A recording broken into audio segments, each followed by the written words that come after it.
What's up, my dude? Your friendly neighborhood Tony here, and it's officially the most wonderful time of the year. Autumn, fall, spoopy season, whatever you want to call it, it is finally time to start watching some of my favorite movies, murder mysteries. So put on your comfy sweater, grab your PSL, and let's get into my 5 favorite murder mystery movies of all time. And of course, standard disclaimer, these are my personal favorites, so don't take this as the official, universally agreed upon list. I haven't seen every movie ever made yet. So if you have a movie or 2 or 10 that you think I should watch and add to this list, let me know in the comments below. Just be warned, I will judge you.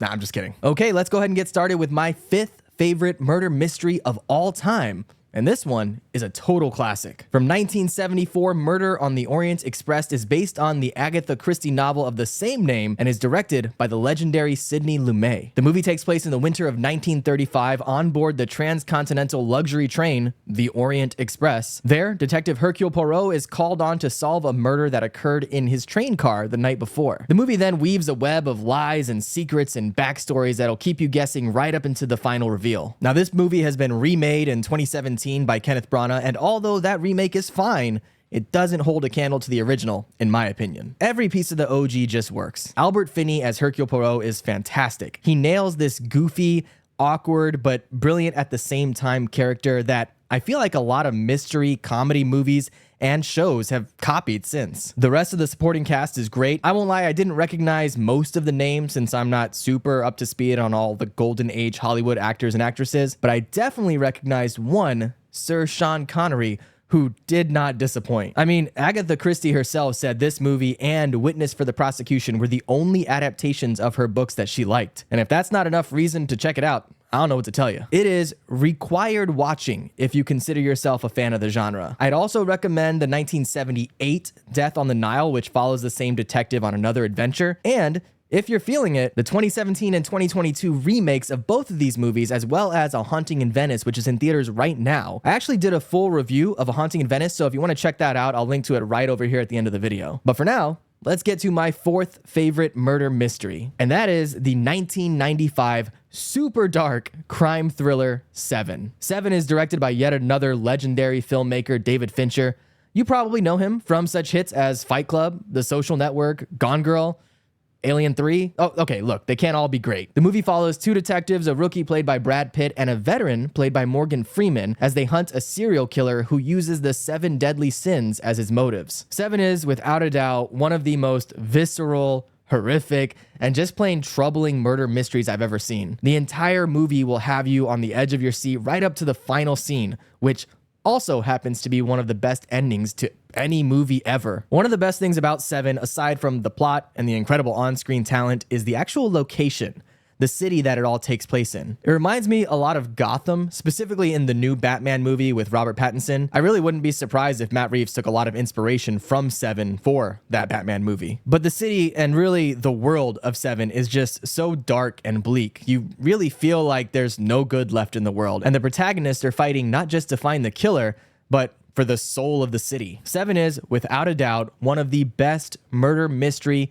/ crime thriller movies ever made. But it's not my favorite murder mystery. We still got a few more to go. Coming in 3rd place is a bit of a twofer, and that is the 2019 and 2022 Knives Out and Glass Onion: A Knives Out Mystery. Both of these movies are written and directed by Rian Johnson, who, despite getting a lot of flack for his Star Wars attempt, has really been a solid director, particularly when it comes to genre-bending flicks and murder mysteries. Prior to the Knives Out movies and prior to Star Wars: The Last Jedi, Rian Johnson had made his name known by writing and directing Joseph Gordon-Levitt and Bruce Willis in the time travel movie Looper, and previously hit it big with his debut low-budget movie, which also happens to be a murder mystery, called Brick. The first Knives Out movie follows Detective Benoit Blanc, played wonderfully by Daniel Craig, as he investigates the death of the patriarch of an eccentric, combative family. And in the second movie, Glass Onion, Blanc is invited by tech billionaire Miles Braun, along with some of Braun's closest friends, to his private island. And when someone turns up dead, Benoit Blanc is back on the case. Knives Out really does feel inspired by Murder on the Orient Express, in that you have this very colorful detective that seems goofy in a lot of ways, but is also completely brilliant and far ahead of everyone else in the movie. Aside from that, you also have an incredibly colorful cast with really no weak links. The first movie has Chris Evans and Ana de Armas, Jamie Lee Curtis, Michael Shannon, Don Johnson, Toni Collette, Lakeith Stanfield, and the legendary Christopher Plummer. And in the sequel, they somehow completely swap out the cast and still manage to have nothing but super interesting characters. Daniel Craig, of course, returns, this time with Ed Norton, Kate Hudson, Dave Bautista, Janelle Monáe, Kathryn Hahn, Leslie Odom Jr. Oh, and also Ethan Hawke and Hugh Grant make an appearance. It's ridiculous. Some people prefer the first movie, others prefer the second, but in my opinion, you can't go wrong either way. They're both just so cleverly written and executed and are just plain fun. I highly recommend you check out either or both when you have a chance. Which reminds me, I'm a big fan of owning physical copies of my favorite movies in the best possible format with the best possible image and sound quality. So if you want to pick up any of the movies I mentioned today, I'll link to the very best version and the best prices in the description box below. If you want to pick up any of them, using those links will get you the best deal and it'll help out my channel. So thanks in advance. All right, we're getting there. Coming in second place, my second favorite murder mystery is Clue. Now, if you haven't seen Clue, shame on you. I'm just kidding. I actually hadn't really seen it myself until recently. Clue, the movie, which yes, is based on the game, came out in 1985. It's written by John Landis and Jonathan Lynn, who would also direct. You probably know John Landis, but Lynn went on to direct a few more movies, including My Cousin Vinny. Clue stars the legendary Tim Curry as Wadsworth the butler,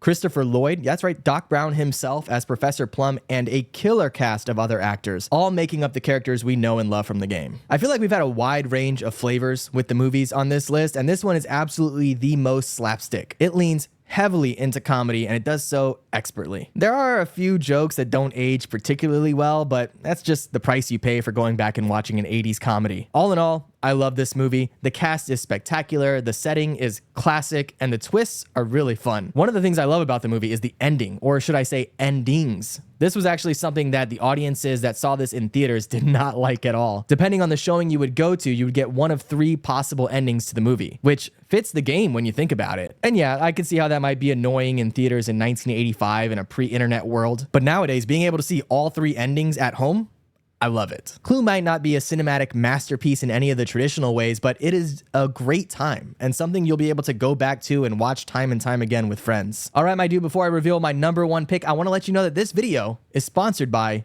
you. That's right, I'm just a tiny little channel here without any big corporate sponsors, so just by watching this video, you're really helping me out. If you want to be super dope and show your support in the easiest possible way, do me a favor, scroll on down and click that little like button below the video and maybe leave a comment. Just let me know your favorite murder mystery movie. You can also now join as a channel member if you want to support me financially, or just subscribe for free if you want to keep up to speed on all the new big movies that are coming out. Also, don't forget to use those affiliate links in the description box if you plan on buying any of the movies I mentioned here. If you do, I appreciate it. But for now, my favorite murder mystery of all time is Kiss Kiss Bang Bang. Now, this is a movie you might not have heard of, but it is the first murder mystery I ever fell in love with. Kiss Kiss Bang Bang came out in 2005 and is written and directed by Shane Black. Shane Black was a writer on a bunch of classic 80s and 90s action and action comedy movies. I'm talking Lethal Weapon, Predator, The Last Action Hero, The Long Kiss Goodnight. Then he would go on to start directing with Kiss Kiss Bang Bang. The movie stars Robert Downey Jr. playing a small-time thief who, after being mistaken for an actor,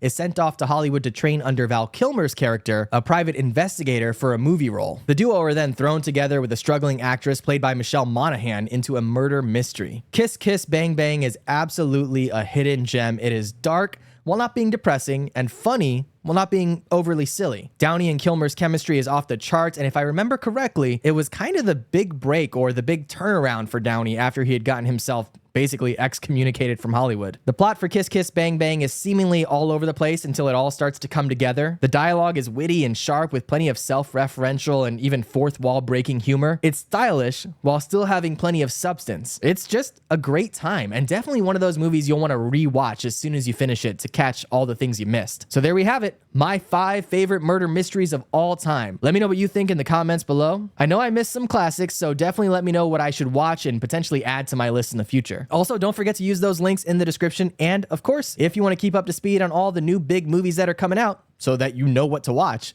make sure you subscribe. All right, my dude, I'll catch you in the next one. Be good.